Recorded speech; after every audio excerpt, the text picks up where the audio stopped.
Hola, thank you for being with us today. I'm Armando F. Sanchez, CEO, Armando F. Sanchez Production. As always, we have all these interesting guests on the show, and today is no exception to the rule. If anything, it's probably more exciting because I came across somebody thanks to Dr. Frederick Aldama in his book. He presented me a series of people that are comic artists, and we've been doing a series of shows and interviews. However, I came across one additional person, and I sort of couldn't wrap my head around it. It says, okay, what's the relationship here? Where Serenity is a psychologist, but also identified as a comic artist. I thought, okay, well, I can understand a little bit about that. But then it was added on the idea that her background, she is a genderqueer, LGBTQ issues. She deals with through the psychology, the fantasy, the fantasies, and this whole idea of putting together how did comics get connected to her field of comics. And I said I promised not to use the word her, so I made the mistake. I'm learning on the show as I'm going along. That's what I love about these shows. I never know what I'm going to learn next, but I will learn. So forgive me for that, Serenity. But ladies and gentlemen, I'd like to bring to the show Serenity Serseción, who's up in the San Francisco area, and you're going to enjoy her presentation as well. Serenity, thank you for being with us. Thanks so much. See, I'm glad that you caught yourself. I know it's hard. No. I admit my mistakes, and I'll work on it. I know you will. So yeah, I was thinking like this idea of like comics and psychology. I think that you seemed a bit surprised. Is my when you heard that I was doing both of them. And I think actually that comics has been the way that I've gone through my education and actually given me the motivation to finish. So usually what I've done is comics has been a way that I can kind of like relax or express myself differently, or just, I don't know, it's really personal to me. And I felt like when I was going through all the different educational things that I've done, that was the one thing that has kept me kind of grounded and being able to move forward. And now I'm trying to figure out kind of like how to unite those two things. So I love psychology. I love comic books. Now that I finally finished, I'm licensed and I have that behind me, thankfully. It's trying to figure out, well, how can I take these two things that I really love and time that I've never had before, put them together and make something out of it. So that's kind of where I'm at right now. So tell us, how did you get started drawing? I've drawn since as far back as I can remember.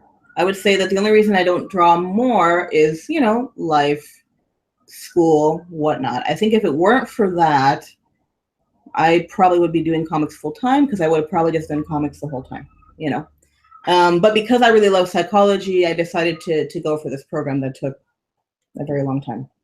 So there's not a time I can remember that I wasn't drawing. It's always kind of been there. And even back in Puerto Rico, I remember I would do comic books as a kid, like in elementary school, pretty often. I even made like little books. I might even have some still from back then, like different characters and things like that. So, yeah. Now, were you drawing for the public, or were you drawing just for a personal sake, just sort of putting it? Just for myself for a very long time. So I would say the first time I ever did a comic book that I actually tried to like polish it and put it out there must have been in high school. There was a local comic shop back in San Juan, and they had some local comic artists that would make like zines and things like that, and they would sell them for them. So I made one. I got some other people, some pen pals I had, I think from the US at the time, interestingly enough, to draw a few comics, and then I did a long one that I have here somewhere for sure. And I did this story, and then I just took it to the comic shop, and they sold it for a while. Some people actually bought it. I was like, oh, that's surprising. And because it was like, this is really old school. This is like the time that I did that. I don't think I even had a computer, so this is all like drawing, cutting, taking it to Office Max, photocopying. Like, this is really, really old school is what I'm talking about. And yeah, and I think after that I was like, oh, I really like this. I wonder if I can kind of keep this in my life. And I have. So I think even every single year that I was in my master's and PhD program, I promised myself I did one story a year. And I've kept that up the whole time. Now I'm hoping to do more, but you know. Now, you have, I see some designs up around you, above you. Are those yours? Yeah. So this is one of the last ones I did, which is talking about my gender identity and how it is to be Latinx, and then also gender, and how difficult those two intersections can be. So it's part of that. And the other one, which is I think both the other pages, is this comic that I've been doing on and off for years. I don't know that I have an endpoint to it. It's basically the comic I use to experiment with. I just kind of keep going with it. The story is a little bit non sequitur, which I like. And the point of it literally is like, oh, there's this new way to do paneling, or there's this new thing that I want to try out. I will always try it with that comic usually, you know, and that's what it's for. Or like, oh, I don't know if I like this tone. Let me see if I can put it in a page. So, yeah. So you're experimenting different ways, different approaches, huh? Yeah, that comic specifically, that is on my end. That's the point of it. So even though there is a storyline, it changes a lot. So the way it's drawn changes pretty often because of that. I'll be like, oh, this new style. Let me try it out. Okay, so you know, now I did an interview with Dr. Aldama. Mm-hmm. And then he pointed at you as someone that I should interview and get to know, and I'm glad I did. How did you make the connection with him? And I know he wrote his books, and God bless, about 20 books or something.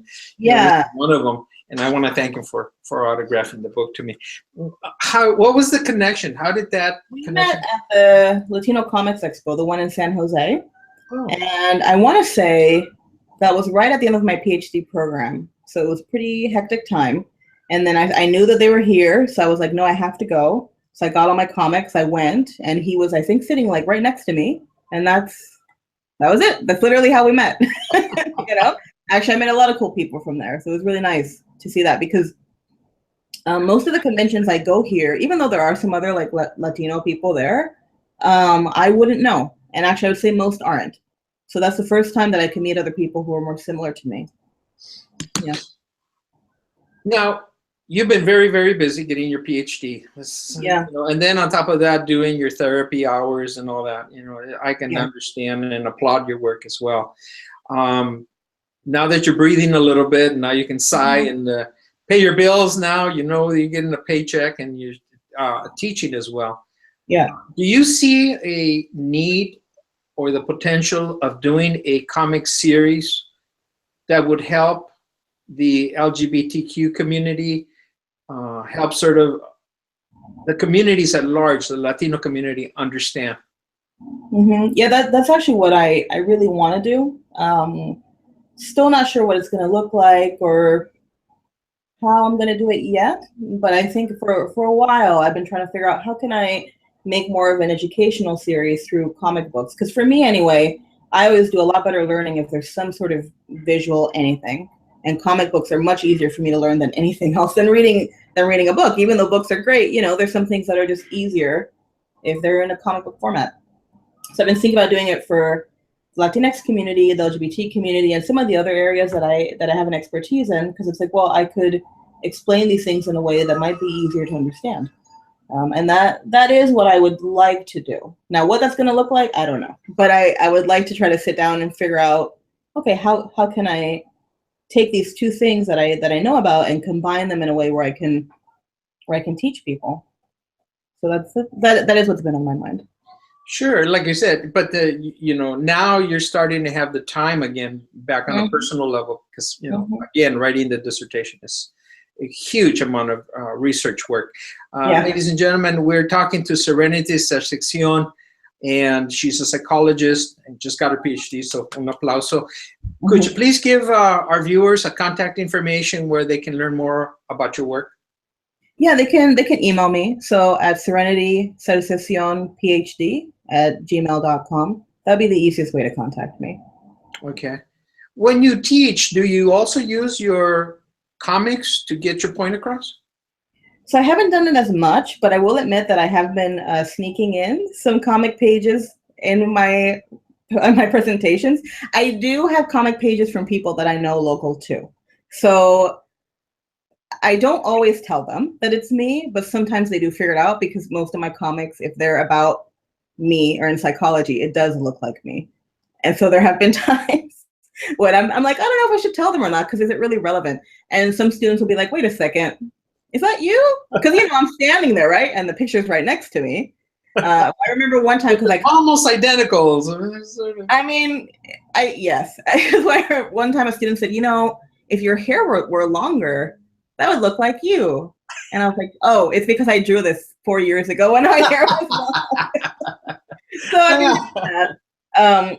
It's funny enough, the times I've used it is usually around difficult or stressful subjects. Then I normally add some comic books. Like the more recent one, which was talking about paperwork in community mental health, which can be really overwhelming for anybody who works in that field. And so because I worked in community mental health for a long time, I have a lot of drawings of me basically drowning in paperwork, like it's many pictures like that. And so when we're talking about how difficult paperwork is, but what they have to learn, those are some of the times I used my my cartoons, which is how they recognized it was me. I have many on my dissertation and how difficult that was too. Right, absolutely. That's cool. I think that's so awesome. You know, if I can turn this a little bit, and as we're talking, I had a thought here. Mm-hmm. What if there's other individuals out there, maybe not psychologists, but other persons who have the ability to make cartoons, and they've been contemplating, can I use my skill to get a point across? What would be your words to them about maybe focusing and thinking about the idea of taking some of their areas of their cartoon designs and cartoon drawings and address the issue of the LGBTQ community? Well, I mean, I definitely think that they should. I think that if you have an ability to draw anything, and you have expertise, why not combine it? I know that even in my own personal life, when I've been struggling with things, I have gone to comics that are more educational, or memoirs in different communities that I'm in, and those have been really helpful. You know, because if you're starting to feel very alone, for example, I know what helped me was seeing a lot of LGBTQ comics with other people. Being like, oh, I'm not the only person in this group, right? So I think that people should. And even in my classes, if I do find like either a webcomic or something that I can bring to the students so they can learn something, I will definitely bring it. So it's helpful. Like, I think you can help a lot of people by doing that. Could you maybe, I'm sorry for asking you out right now without preparation, but off the top of your head, do some names come to mind about some of these comics or comic artists that also deal? Yeah, Terry Bloss is someone I use all the time. Okay. And he has some great comics about his identity and his sexuality and a lot of stuff. I think he's in Oregon. I think he's Oregon based. So his stuff I've definitely used with my students, and they love it. I should really email him. Maybe he'll see this, but I should really email him and tell him that, because they help a lot. In my multicultural classes, I'll bring them. It's also a change of pace for them, because, you know, it's a lot of reading, a lot of lectures when I'm teaching students, and it is helpful to have something to break it up. It does also seem to touch them in a different way. And I can't explain how, but when I literally, these past 2 weeks, each different class, I had people sit down in a group, read the comic online, and then discuss it. And there was a different type of conversation that came from it. And I don't know if it's the fact that it's using images, it's kind of like touching a different part of them. It could also be because they know it's somebody's personal journey and not like an example in a book. But I've seen the use of it. And I think even more because of that is why I'd like to do the same eventually, like put more effort into figuring out, well, okay, what am I going to focus on? How can I teach these students in a way that's just very different than what they usually get? You know, the idea is that many of us are visual learners. Mm-hmm. Imagery does carry an impact any more than a photographer knows that, or an artist, you know, in the regular genre, that imagery is a powerful way to communicate ideas. Yeah, I completely agree. Well, we're very, very hopeful that we have another show in the future where you show us all your comics and all your areas, where you show us, I know you're busy, I know that, but you know, you set yourself on that course of this doing something really fabulous. I hope so too. I think, especially soon, things have been calming down in my schedule, and I'm hoping that that's what I can put my time into. Just doing that. What is it? When you want something done, go to a busy person because they tend to do it better. Something like that. That's probably true, because everything's already scheduled. You're like, oh, I got 5 minutes. I could do that in those 5 minutes. There you go. There you go. You use time very wisely. Once again, could you please give out your contact information? And unfortunately, we're running out of time. But you know, we want to make sure that our viewers have access to you and your wonderful work. Yeah. The best way to contact me would be my email. So it's Serenity Serseción, phd@gmail.com. So basically just my first and last name, phd@gmail.com. Let's spell your last name because it's not a common one, at least not for us in the background. Serseción, Serenity. So, you know, phd@gmail.com. So yeah. put that out there. Well, I thank you very much for being on the show. Let me sort of look back and think, wow, you have never abandoned your talent as a comic artist, even for yourself. It's from what I'm picking up. But now it seems you're exploring the idea of taking the skill and merging it with your work in psychology. May you be very successful in it. And being able to use it as a vehicle to inform all of us about the issues so we can sort of grasp it and learn how to deal with it and be more accepting of our communities. Is that sort of the direction that you see yourself going into the future? Definitely. I think that even this year, when things calm down just a little bit, I've been focusing on just practicing more. And then with the intention of like, I want to get better at this, so I can tell the stories even more effectively. So that is where I would like to go. So get back to me next year. We're not going to wait that long. We're going to keep. I think you're going to do it sooner than that. But I like to give yourself a lot of more time. I like. You never know. You never know. Yeah. No, but the idea is that I think it's important. I can, in my mind, I can see it already in publication form. I can see that. But you know, a lot of now is going digital. I could see a small series, 2-3 minute clip, digitalized. I can see it growing, and I can see the need for it, and I can see it in different languages as well, because there's a need for it. And being an outsider, I'm impacted of your wonderful work at both ends, and the idea that I see a marriage coming down the future where two very unique skills are coming together in some form. So, un aplauso fuerte for you. Muchas gracias. For your PhD. And just one final question. Have you made more money selling your comics or selling your PhD dissertation? I feel like that's an easy, well, selling the dissertation, I can't really do that. But I definitely have made much more money as a PhD than comic artist. Sorry, everybody. I'm glad you said that. Thank you very much, Serenity. I look forward to staying in contact and following the story on and on about what you're doing. And I hope it evolves into a way that I think your message also filters into the high schools and below, where I can see students picking up a comic book and being able to read it and discuss it and find themselves in it and be able to help them through their lives as well. Yeah, thank you so much. That's what I hope as well. Thank you, Serenity. Ladies and gentlemen, I'm Armando F. Sanchez. You can contact me at lsacnational@hotmail.com. And again, if you have any questions about the program, please contact her. If you missed the contact information, get in contact with me. I'd be more than happy to put you in contact. We want to thank Dr. Frederick Aldama for putting us in the network, and all the other members also in the comic artist community. We think of comics as being entertaining, and they should be, but they should also carry a message, which they are. And the more I'm learning about it, I appreciate the time, the energy, and what they're trying to help us see the world through a visual format. And I applaud that, and it's brand new to me, and I just hopefully to learn more. So thank you very much for being on the show. Serenity, éxito, wherever you are.